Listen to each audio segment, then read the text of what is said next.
Hello guys, welcome back to my channel. I hope you all are fine there. I am also fine here. In this video, I am going to see how to make green tea. Take a glass of water, take a bowl, put in a stove and light a stove. Put a glass of water, normal water. Boil the water in a high flame.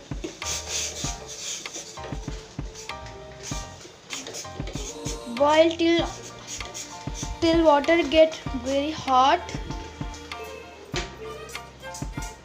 Wait for 2-3 minutes. Now put water in a glass.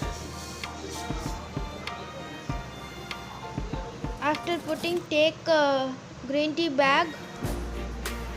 I am using this Homewood tea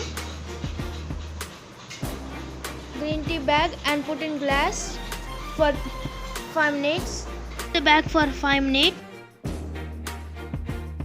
Dip the bag 2 times in water. Then our drink is ready. I hope you all are like this video. Please like, share, comment and subscribe my channel.